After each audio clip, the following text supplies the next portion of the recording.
All right, the purpose of this call is to do a brief training on the VoterClick system for entering the caucus results. So the VoterClick system is able to do a bunch of things. There's a mobile app for doing registrations instead of having to do paper registrations at the door. You can print out your caucus list. You can do all kinds of things, but for now, all we're really focusing on is how to get the information in after the caucus so that we can have a list of delegates to start talking to candidates and thereby fulfill our party purpose. So I'm going to share my screen. If you have a question as we go along, go ahead and ask it. And if I'll cover it later, that's fine. I'll just let you know I'll cover it later, but it's fine to be interactive. And let's do this one over here. All right, the first thing that you'll need for whoever is going to be entering information on caucus night is a VoterClick account. This is the website, voterclick.com. I'll paste that in the chat so you can easily go there. Maybe I'll post in the chat. We'll see if I can. Here is chat, and there is the link. Okay. So if you do not have a VoterClick account, you can go get one now. The VoterClick accounts, to get one, you have to be a registered Republican, but any registered Republican get an account. The security is designated through the voter registration list. So if you're on the voter registration list, you can create an account, and then whoever is above you in your organization, whether that's the county party secretary, the district leader, or the precinct leader, can give you rights and privileges to enter information for caucus. So if you need to have an account, you just click on create an account, and you enter this information, which will match your voter record. And I see that we just had a change this year in the voter registration records. It's only the year of birth, not the date of birth. So I have a programmer who's working on switching this to year of birth. That should be done about an hour after this meeting. So, but it probably will still match up if your date of birth is in your old voter registration record. It should match. So if you don't have a VoterClick account, go ahead and create one. If you need any help at all, here's the support information. Just send an email to support@saranimbus.com if you're having any problems creating your account. Once you have an account, then you can just put in your username and a password. You'll be able to create a password and you'll be able to sign in. Now, now we're going to talk about specifically doing caucus entry. That's this tab here. It says caucus entry, oddly enough. And if I click on the caucus entry tab, these are the options that you have. There's three main ways of entering the information after caucus if you're not using the mobile application, which is CaucusClick. The first way is by far the simplest, and that is you take your printouts. So I believe most people are going to be checking in paper. So let me just show you. This is not part of entering the information. I'm just going to show you how you would probably have a list of a caucus check-in list. It's going to look something like this, which you can get out of VoterClick, or you can use the party list that you received in your packet, whatever makes your fund meter go. And this is how it would look on the printout. Let me move this over here so you can see it. Now I know, or I believe that the list that MAC is producing does have the voter ID in it, which you can, here's an example of voter ID, but this is the list that is produced by VoterClick. So it has the name in alphabetical order. And then as people check in, if they need to update their phone, they write it here on the piece of paper. If they need to update their email, I'm sorry, you put the corrections over here so that You don't have to like strike out or cross out somebody's phone number, then try and write little tiny numbers there. There's a space right here to make all the changes. And then you can have them initial it there if you if that works for you. Then once you have that, then entering the information is very simple. If I go here to Caucus Entry, then I click on Enter Election Results, I have to select the precinct. And in your case, if you're a district leader, all of your precincts will show up. Oh, just a second. I probably have to, I've got to go through, and since all the House districts are changed, I need to change the House districts in the precinct list. I just probably need to do that before that'll work very well. But I will do that right after this meeting. Then I know my precinct number is, because I'm a precinct chair. And if you're a precinct chair, only your precinct will show up. And the section is kind of like a page, because on a very long list, there are several different pages, and the system can only do like one page at a time. So I'm going to start with section 2, because I know that's where my information is. Once I open this up, you see how this is in alphabetical order. It matches exactly your roster, your check-in roster. And all you have to do is, if somebody has a change in their phone number, you just type it in. Let me go down here to my information so I can fool around with it without screwing anything up. If this is the wrong phone number, I can put the right phone number in right here. I can change the email address, whatever I need to do. And then all you need to do here is check the boxes for what the person was elected to. So if they attended the caucus, you check a box. If they were elected as state delegate, you check the box. If this person was elected as the precinct chair, PC, check the box. Vice chair, precinct secretary, precinct treasurer, whatever they were elected to, you just check the box. Any questions about what these abbreviations would mean? Updated Cynthia's record, right? Yes. Okay. Kirby? Now, yes.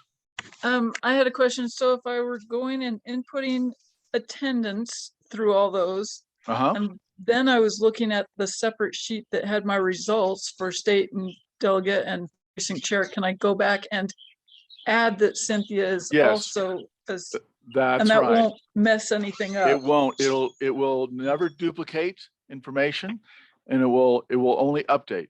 So for example, let's just do that. Let's say that I forget to mark her as the precinct chair, but I've entered this new phone number for her. I've marked her as attendee, and I've marked her as a state delegate. So if I go back down here and save it, now even if I go back later, even later the next day or tomorrow, whatever, I'll just simulate that I'm going back into it.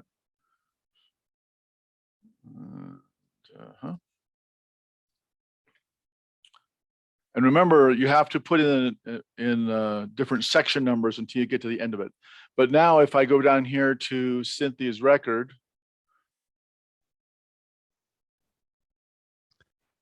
Is section like a page number? yeah, exactly. It's a page number. Yeah. You see, the phone number's been updated.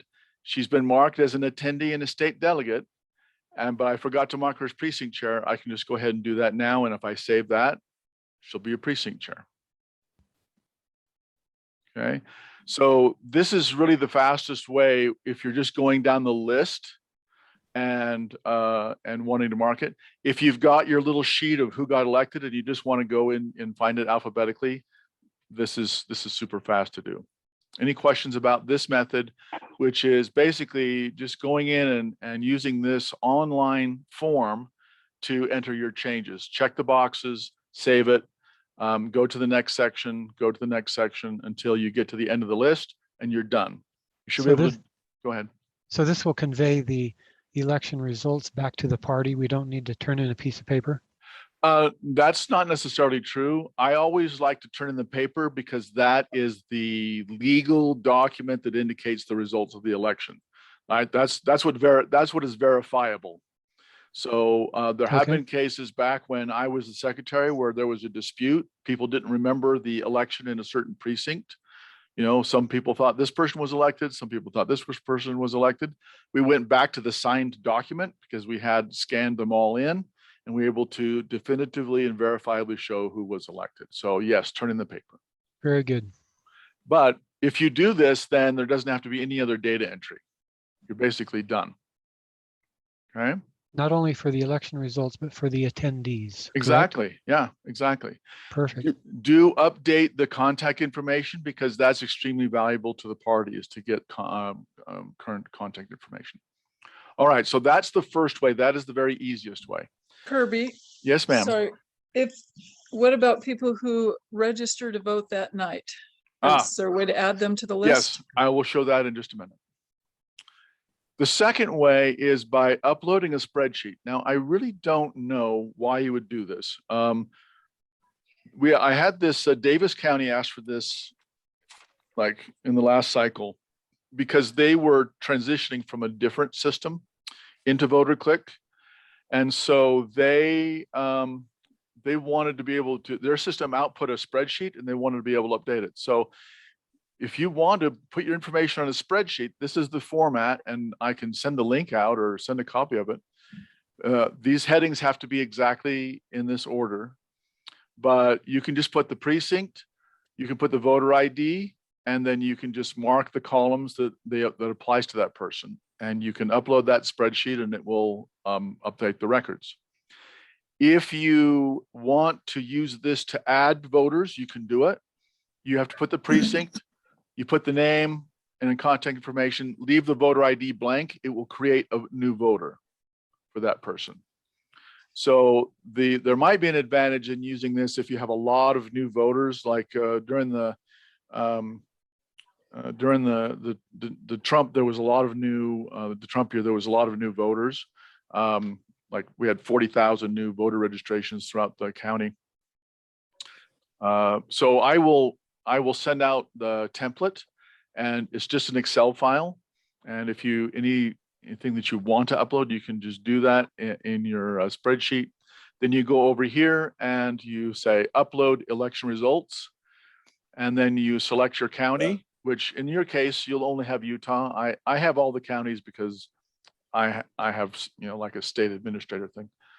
And then you select the file that you want to upload. And then once you do it,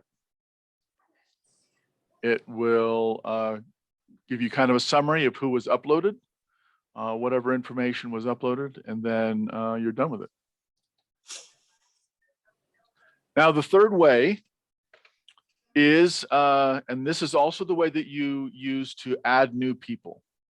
The third way is, instead of going through Caucus Entry, is you can go into Manage Rosters. Manage Rosters is what you use if you want to make changes to your delegates or whatever during the year.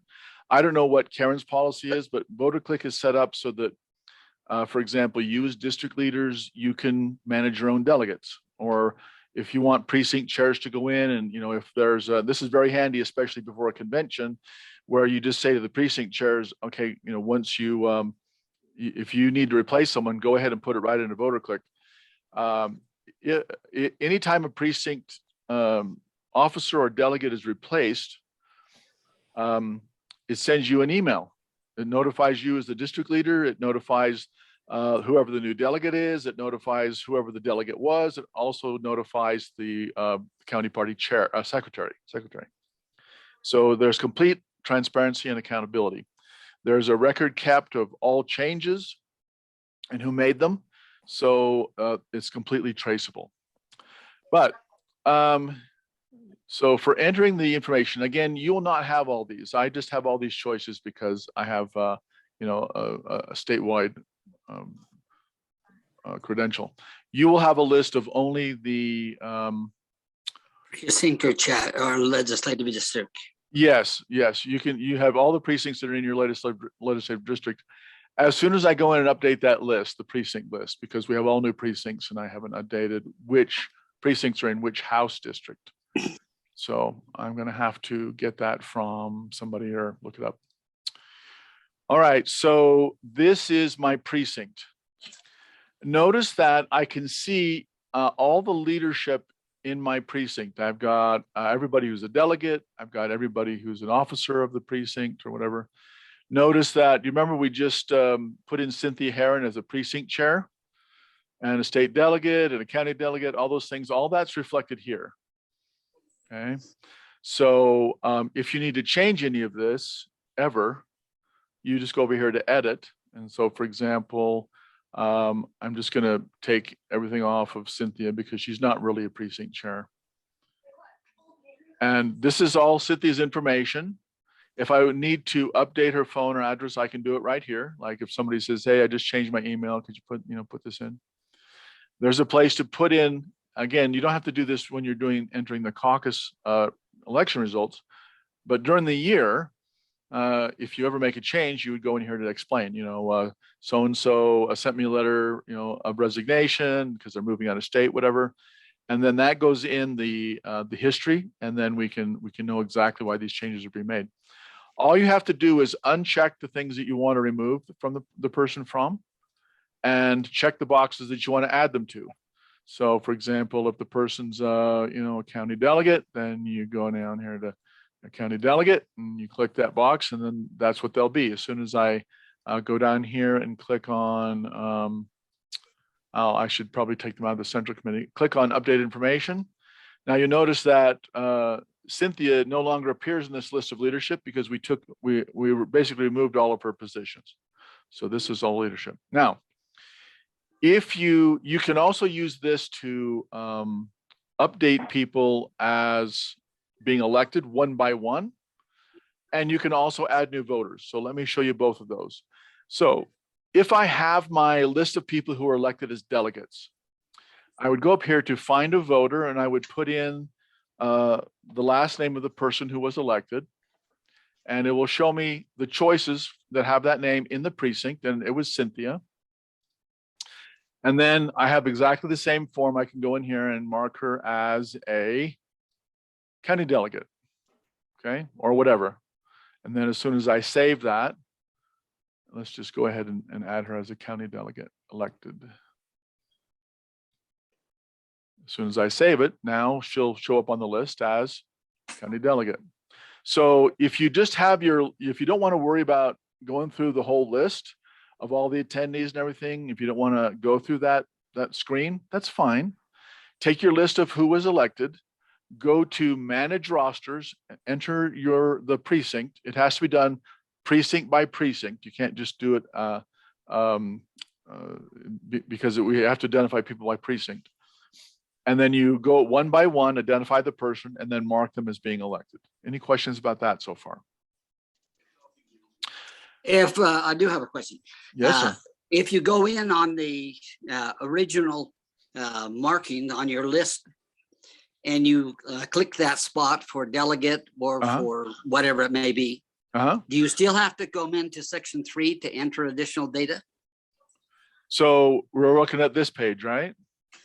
Yeah, on the original page when you had voter information, and you showed us the chart of all the individuals. No, you don't have to. You don't have to do it in both places. You can do it in any of the places. Okay. Make sense? Yes.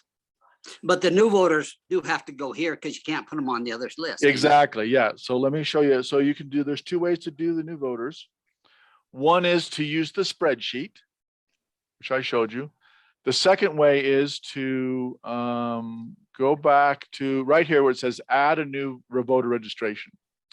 Now let me tell you what happens when you add a new voter registration. The system will accept it kind of on a temporary basis. But as soon as we get the next list from the county of voter registrations, it will go back and check to make sure that that person is actually registered as a Republican. And if it's not, it will warn you so that you can know that, for whatever reason, this person is no longer a Republican. Maybe, it's happened where, in fact, I had this in Davis County where they had a bunch of delegates. They had 3 delegates in their county, that when they converted to the VoterClick system, because VoterClick checks to make sure that you are registered a Republican, they had 3 county delegates who had never registered as Republican. It will hold it in the system, but they still have to be registered. And then when we get the list from the state or from the county, it'll compare to make sure that those people are actually registered. So add a new voter registration. I'm just going to click on it right here. And this information has to match the voter registration form. Well, that's what I'm having a problem on. I tried to create an account just now and it says there are no voter records matching your name and address. Yeah. So if you'll go ahead and send an email, use that email link, send an email to support at sarahnimbus.com, then I can look and see why that is. And we'll get it updated and get you an account today. So, go ahead and enter the name, the address, the zip, contact information. Again, we've switched it from the date of birth to year of birth. So I have a program I'm working on making that change. It should be made later today. Then you just mark them as to whatever, what they were elected to, attendee of 2022. You want to probably mark this, for everyone who attended, obviously. And then once you save that, they'll be in the system and they will show up on this list. Shouldn't he first look at the list for his precinct to see if his name is on there? Absolutely, yeah. So because if it's there, you shouldn't have to go through this. That's right. If they were registered as a voter, now take note that right over here, it's default to search for Republicans only. So, but if somebody is already a registered voter and they're simply affiliating, like if somebody's moved in new to the county and they've just registered in the last, and you're taking their very first time voter registration, they're not going to be in the system. But if they were registered as a Democrat or registered as a, let's see here. Well, I'm the precinct chair, so I hope I'm in there, but I am. I hope so too. Checked it and I looked at how it was written out for my address and name and everything. And it's exactly the way it. Okay. Oh, well, I'll get with you privately later and we'll look at it. But now if I have a guy I have his affiliation, I knew he was registered before as an independent. No, I can't remember. Trying to think of a real person that I know.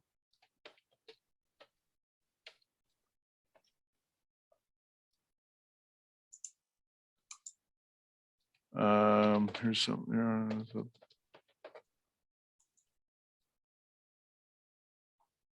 Yeah. Okay.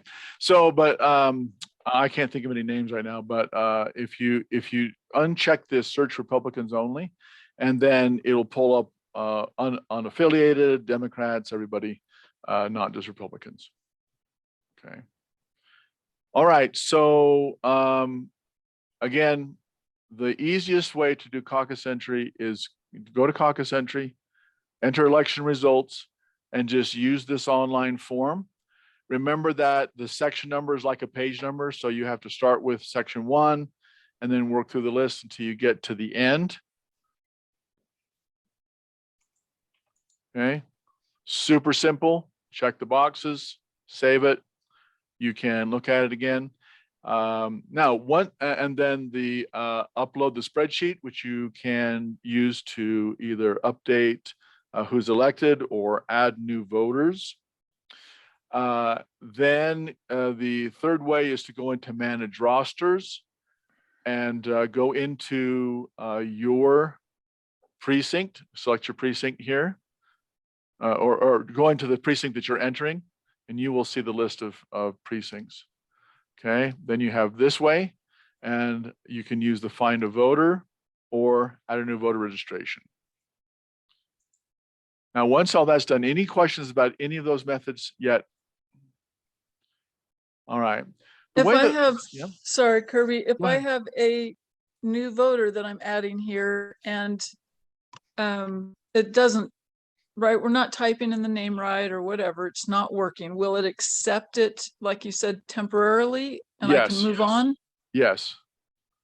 Because when you're adding Okay. a new voter, it has nothing to compare against. So it doesn't know. I mean, you could butcher it and it would still, what would happen though is when the voter registration actually goes through, it'll come back as, this person is not registered. But that's a couple months down the road. So we have time to deal with that. All right, once you get everything in, the way that VoterClick is actually set up is we anticipated that there would be lots of people entering records on caucus night. So it actually will let just about anybody put in election information for a precinct, because the idea is maybe you have a new precinct secretary that's been elected and they're not even in the system yet, but you want them to be able to upload records. It'll let them do that. It's very open in terms of who can enter information on caucus night, so that we don't have to know in advance who's going to be doing the data entry.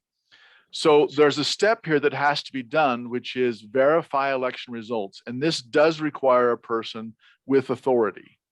So it has to be the district leader or the precinct chair. And what you have to do in this process is you select your precinct and you're going to verify the information. So this is the quality control. This is where this is why we can let lots of people do the work, is because we always are going to have this step of verifying the precinct. Oops, sorry. Picked the wrong one. Okay, we'll just grab one. Oops, that's not going to work because that's in Beaver. So let me go back to mine.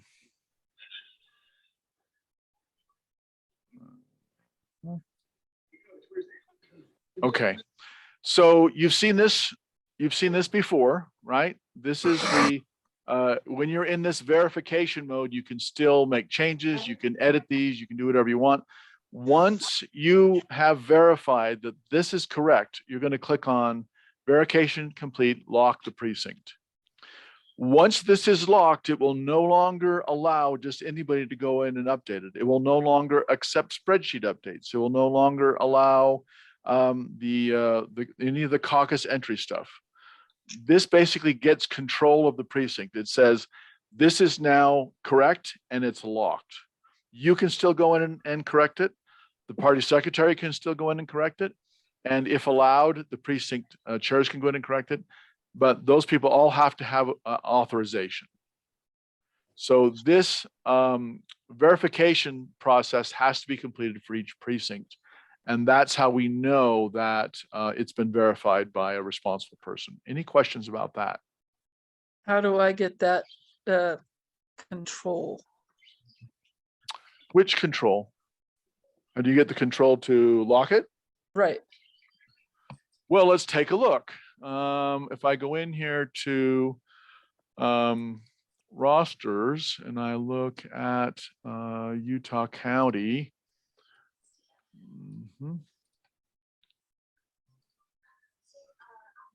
and probably what I need to do now, because we've changed everything, is I probably need to go in and make sure that all of you guys are, let's just go in here to the executive committee. And I think I've got district chairs. District chair. Okay, yeah, this list has not been updated. So I will go through and update this list to make sure that all of you who are district chairs have that authority. Thank you. Mostly I was asking more when I get to this point as I'm logging in. Do I need a login number? Should I have already set up an account? Yeah, you need to set up your account. That's it. Okay.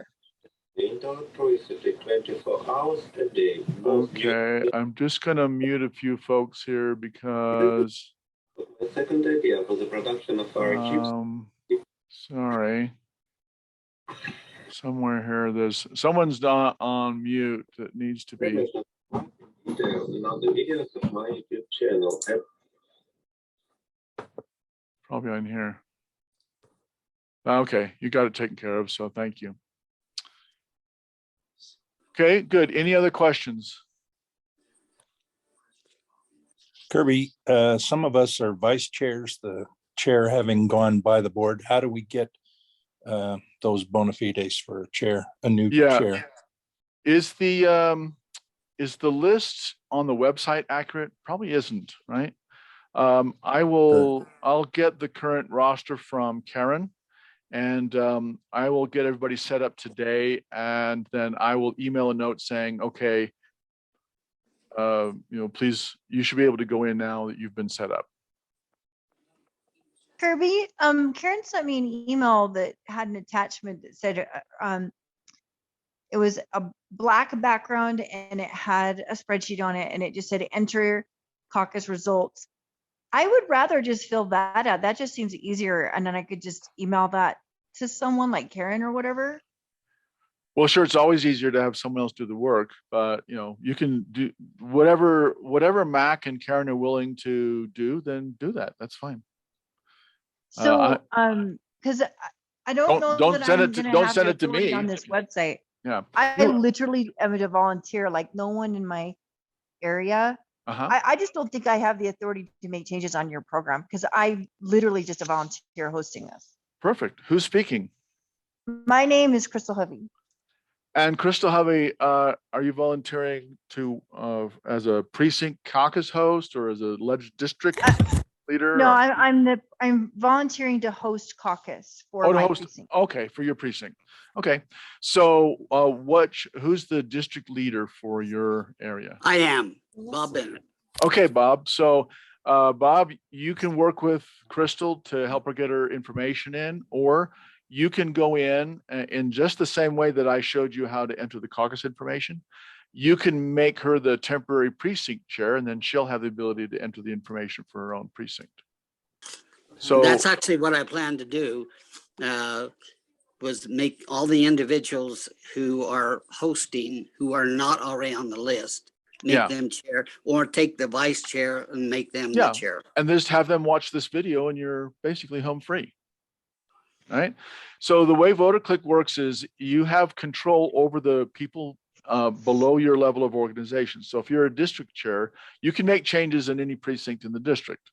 You can make district precinct chairs. You can edit the delegates. You can do whatever you need. If you're a precinct chair, you can make any changes to your own precinct. If you are the county secretary, you can make changes to anything in the county. Make sense?